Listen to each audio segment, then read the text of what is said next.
I must commend ISI for convening this conference, very critical at this juncture, at the period when Parliament is suspended, and we have a rather vibrant, healthy discourse on the state of democracy and the future for this country. This is not unique, because the debate must continue, even in a more mature democracy, as one assumes, in the United States of America. The issue of legitimacy, democratic accountability, continue to become rather contentious, as you have observed in the last elections, presidential elections in the United States of America.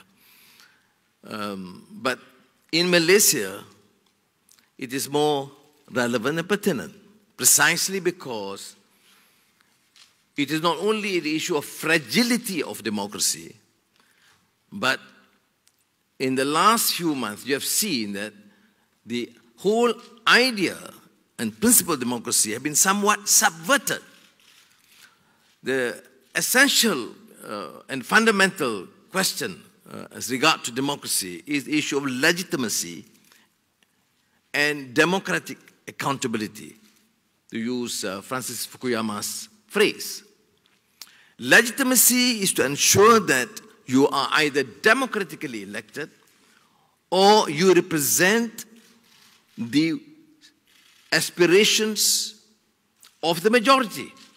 There's a very fundamental principle that the present administration cannot stand.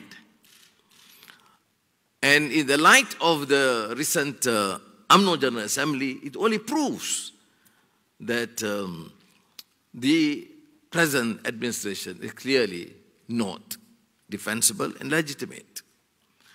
Now, the second fundamental issue that I must address is the issue of democratic accountability.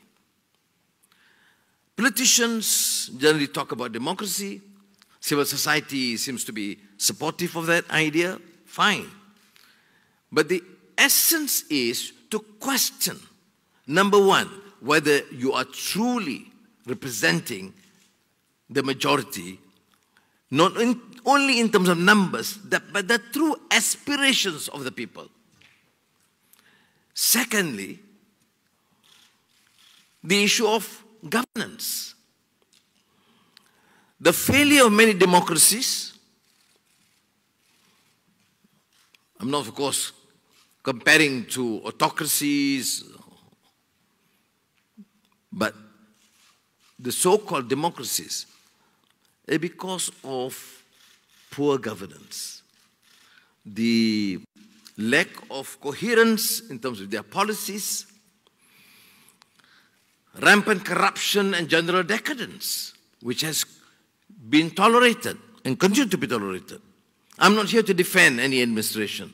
The past, Barisan Nasional or Pakatan Harapan or Perikatan Nasional. I think what is important when you refer to the issue of democratic accountability is to ensure that the issues of governance, of democracy, of strong anti-corruption drive, which is becoming so systemic in this country, which is shameful if academics, elites seem to ignore. We ignore this to our own peril. People crave for power, not to serve, but to amass wealth. And in order to be effective, even if it needs to be deemed to be undemocratic, suspend parliament, oppress the majority or the minority, regardless, as long as they can amass as much wealth when they are in power.